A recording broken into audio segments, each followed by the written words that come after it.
नमस्कार, welcome to money cubed. मैं हूँ चिन्मय नंदा। आज अगर हम देखते हैं तो मार्केट प्योरली नोज टाइप की तरफ नीचे की ओर से आ रहा है। करीबन 24,200 ये जो हम लोग का हायर साइड पे मार्केट अभी एक अपसाइड की तरफ ट्रेंड जाने के बाद से वहाँ से एक शार्प सेलिंग ही हमको दिखाई दे रहा है। कंटिन्यूअसली अगर हम देखते हैं तो ये करीब 4 या 5th ट्रेडिंग सेक्शन होगा जहाँ पर मार्केट प्योरली नीचे की ओर से आ रहा है और 24,200 से लेके आज मार्केट क्लोजिंग दे दिया है ऑलमोस्ट 23,100, मतलब करीब 1100 पॉइंट के आसपास कहीं पर करेक्शन हो चुका है। तो यहाँ से अब आगे क्या हो सकता है? 50 मिनट चार्ट पे हम लोग ज़्यादा कुछ अभी सपोर्ट एंड रेजिस्टेंस के बारे में बात नहीं कर सकते, क्योंकि मार्केट का जो लोअर लेवल था, पहले हम लोग चलते हैं डेली चार्ट पे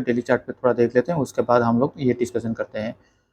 फिर हम लोग को यहाँ पर एक लो लगाया हुआ था 23,250-60, ये सारे लेवल के आसपास कहीं पर एक हमें लो दिखाई दे रहा था और हम लोग इसको अपना सपोर्ट का लेवल बना के चल रहे थे, क्योंकि यहाँ पर आने के बाद से मार्केट में यहाँ पर देखिए कितना बड़ा एक ग्रीन कैंडल फॉर्मेशन हो गया था, जो कि मार्केट को फिर से अपटर्न लेने में बहुत सारे मदद किया हुआ था। उसके बाद फिर से 23,400 के आसपास कहीं पर आने के बाद से यहाँ पर भी मार्केट में एक अपटर्न दिखाई दे रहा था। कहीं पर ये अपना रिसेंटली जो हाई लगाया था 24,200 जाने के बाद से यहाँ से फिर से एक हमको शार्प सेलिंग दिखाई दे रहा है। तो यहाँ से अब आगे क्या हो सकता है? नो डाउट मार्केट अभी करेक्शन जोन पे आ चुका है, मतलब नेगेटिव जोन पे आ चुका है। तो यहाँ पर हर एक राइज अभी हम लोग के लिए एक सेल के लिए सेल की तरफ से हम लोग को काउंट करना होगा, जब तक कि मार्केट में नीचे की लेवल की ओर से कहीं पर भी बॉटम अप ना बन पाए। बॉटम अप बनने के लिए हम लोग को दो चीज़ चाहिए। एक तो यहाँ से बायर्स तुरंत ही वो लेवल को छोड़ के ऑफसेट की तरफ मोमेंटम हो जाए, मतलब आज अगर हम लोग देख रहे हैं 23,100, कल हमको फिर से ये 23,100 नहीं देखना पड़ेगा। मतलब कल मार्केट ओपन होते ही 23,100 के ऊपर जाके ही कहीं पर मार्केट ऊपर ही रहेगा और नीचे नहीं आने वाला है। या फिर हम लोग को जिस तरह से यहाँ पर एक डब्ल्यू पैटर्न फॉर्मेशन होता है या फिर कहीं पर नीचे की ओर से एक प्राइस एक्शन बनाते हुए जाता है, तो ही जाके हम लोग फिर से कहीं पर भी प्लान आउट कर सकते हैं। लेकिन ऑफसेट की तरफ मोमेंटम करने के लिए अभी हम लोग को फिर से 23,400 तक यहाँ पर इंतज़ार करना होगा। अगर यहाँ पर इंटरेस्टिंगली आप अगर एक चीज़ को गौर करेंगे, यहाँ पर देखिए, यहाँ पर जब एक लो लगाया हुआ था 23,200 के आसपास कहीं पर राउंडली अगर हम लोग ये करते हैं, उसके बाद इतना बड़ा ग्रीन कैंडल फॉर्मेशन हुआ था और उसके अगले दिन यहाँ पर देखिए कितना बड़ा गैप अप में ओपनिंग हो गया था और फिर से उस गैप अप को फिलअप करने के लिए मार्केट ने थोड़ा करेक्शन तो दिया था, लेकिन उसके बाद फिर से एक प्राइस एक्शन बनाते हुए यहाँ पर एक प्राइस एक्शन बनाते हुए मार्केट ऊपर की ओर से चला गया था। और ठीक सिमिलरली अगर हम लोग यहाँ पर भी देखते हैं, यहाँ से मार्केट नीचे की ओर से ड्रैग हो गया था। यहाँ पर मार्केट पे ये जो गैप था, यहाँ पर जो गैप डाउन ओपन होने के साथ ही मार्केट पे यहाँ पर जो गैप था, उस गैप को ही फिलअप करने के लिए मार्केट में एक ऑफसेट की तरफ मोमेंटम हुआ था और उसके बाद फिर से हम लोग को सेलिंग दिखाई दे रहा है। आज गैप डाउन पे ओपन हुआ, लेकिन मार्केट ने पहले ये गैप को पहले फिलअप किया, क्योंकि आज अगर हम लोग देखते हैं तो आज का जो ऑफसेट की तरफ जो हाई लगाया हुआ था वो कल का लो लेवल के कल का मतलब फ्राइडे का लो के आसपास कहीं पर जाने के बाद से वहां से फिर से एक शार्प सेलिंग हमको दिखाई दे रहा है। मतलब ये पहले से ही ये गैप को फिलअप कर चुका है, मतलब यहाँ पर अभी बेस बनाना बहुत ही मुश्किल हो सकता है। पर्टिकुलरली मैं ये निफ्टी के लिए ही बात कर रहा हूँ, तो इसलिए यहाँ से अब मार्केट नीचे की ओर से जाने के लिए चांसेस ज़्यादा बढ़ जाता है। तो चलिए अब देख लेते हैं, अगर नीचे आ रहा है तो कहाँ तक आ सकता है। अगर कहाँ तक आ सकता है इसका क्वेश्चन हम लोग देखते हैं, तो यहाँ पर देखिए ये सारे लेवल के आसपास कहीं पर मार्केट थोड़ा होवर करने के बाद, मतलब ये सारे लेवल के आसपास मार्केट एक होवर कर रहा था, ये सारे लेवल के आसपास कहीं पर, और ये सारे लेवल जब ये क्रॉस किया था यहाँ पर प्राइस एक्शन बनाते हुए, तब जाके मार्केट में हम लोग को एक ऑफसाइड की तरफ रैली देखने को मिल रहा था। तो यहाँ पर ये करीब आ जाता है 24,400 और उसके बाद यहाँ पर एक आ जाता है 22,800 है। तो इसीलिए अगर मार्केट यहाँ से फिर से और ज़्यादा नीचे के लिए हम लोग देख रहे हैं, तो हम लोग का पहला टारगेट ये हो जाना चाहिए 22,800 और उसके बाद 22,400 टू 500। तो यहाँ तक भी अभी मार्केट गिरने का चांसेस ज़्यादा बढ़ जाता है और मेरा जो अभी जो पहला तो टारगेट होगा वो करीब 24,800 तक होना चाहिए। भले ही ये 23,000 के राउंड लेवल के आसपास कहीं पर ट्रेड कर रहा है,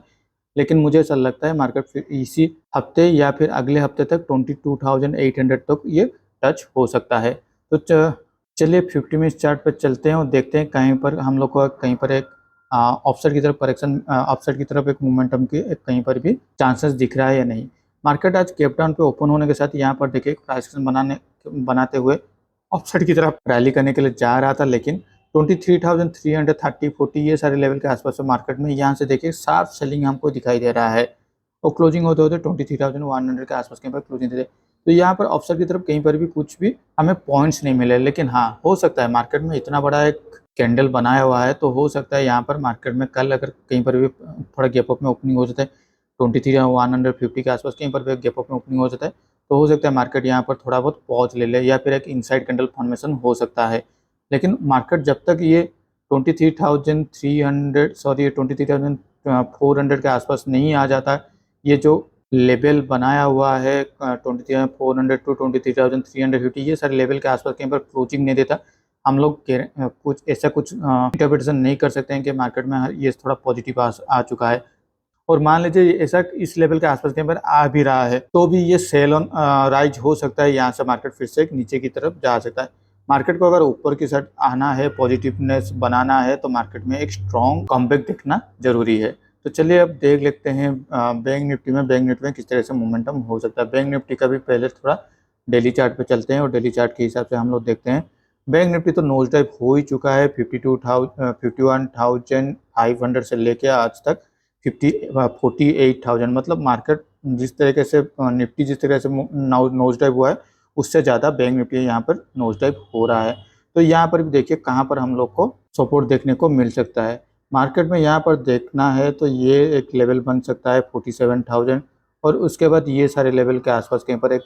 लेवल बन सकता है 46,000। तो बैंक निफ्टी में अभी भी 2000 पॉइंट नीचे की ओर से हम लोग को सपोर्ट देख रहा है मैक्सिमम टू मैक्सिमम, और उसके बाद हम लोग को और एक लेवल मिल रहा है 45,000, मतलब बैंक निफ्टी में हर 1000 पॉइंट में एक सपोर्ट हमको दिखाई दे रहा है। तो अगर ये 48,000 को नीचे की ओर से तोड़ता है, जो कि हालांकि तोड़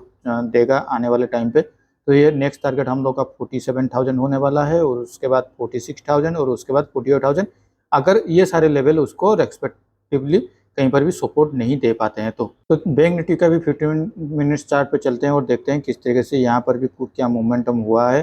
बैंक निफ्टी का 50 मिनट चार्ट पे भी अगर हम लोग देखते हैं तो यहाँ पर भी देखिए गैप डाउन पे ओपन होने के साथ मार्केट में थोड़ा बहुत रिकवरी तो हम लोग को यहाँ पर भी दिखाई दे रहा था। 48,600 जाने के बाद से यहाँ पर भी शार्प सेलिंग हमको दिखाई दे रहा है। तो निफ्टी की तरह बैंक निफ्टी में भी कल अगर ये सारे लेवल के आसपास कहीं पर ओपन हो जाता है 48,200 300 ये सारे लेवल के आसपास कहीं पर भी ओपन हो जाता है तो मुझे ऐसा लगता है यहाँ पर भी एक इनसाइड कैंडल फॉर्मेशन हो सकता है और मार्केट को ऑफसेट की तरफ मोमेंटम होने के लिए 48,600 टू लेके 48,800 900 ये सारे लेवल के आसपास कहीं पर पहले एक क्लोजिंग के बेसिस पे क्लोज हो जाना चाहिए। उसके बाद मार्केट में किस तरीके से यहाँ से 48,000 से लेके 48,700 800 कहाँ किस तरीके से मोमेंटम हुआ है उसके ऊपर हम लोग ये कर सकते हैं, एनालिसिस कर सकते हैं कि यहाँ से मार्केट फिर से ऑफसाइड की तरफ जाने वाला है या फिर ये सेल ऑन राइज है तो थोड़ा राइज होने के बाद यहाँ से फिर से एक सेलिंग के प्रेशर हम लोग को दिखाई दे सकता है। तो चलिए देखते हैं हमारे पोजीशन की, और मैंने आज मेरे पोजीशन में चेंजेस किया हुआ हूँ और जो कि है जिस तरीके से आपको याद होगा पिछले बार भी मैंने तो जिस तरह से ऑप्शन सेलर से ऑप्शन बायर बन चुका था, आज भी मैंने ऑप्शन बाय कर चुका हूँ क्योंकि मेरा जो टारगेट और स्टॉप लॉस लेवल था वो आज ही के दिन पे ही फिलअप हो गया था। हालांकि मेरा जो ये जो स्टॉप लॉस लेवल पे मुझे ये यहाँ पर जो बाय करना था ये मैं थोड़ा लेट हो गया था। ये मुझे बाय करीब 590 से 600 के अंदर कहीं पर करना चाहिए था एक्चुअली जो मेरा स्टॉप लॉस था, लेकिन मैं जब एग्जीक्यूट करते करते ये 640 तक चला गया था। लेकिन हाँ यहाँ पर मुझे एंट्री लेना था 120 के आसपास कहीं पर, तो यहाँ से मुझे करीब 10 पॉइंट का मुनाफा मिल रहा है और लेकिन यहाँ से मुझे 40 पॉइंट का नुकसान यहाँ पर दिखाई दे रहा है, जो ये ह्यूमन बिहेवियर के चलते ऐसा हुआ है। और उसके अलावा टीसीएस का जो भी मेरा पोजीशन चल रहा था 4600 कॉल ऑप्शन के साथ 3750 का पुट ऑप्शन वो मैं अभी भी कैरी फॉरवर्ड कर रहा हूँ। तो देखते हैं आने वाले टाइम में ये मुझे किस तरह से रिवार्ड देता है। तो आज के लिए इस वीडियो में बस इतना ही। Thank you for watching my video.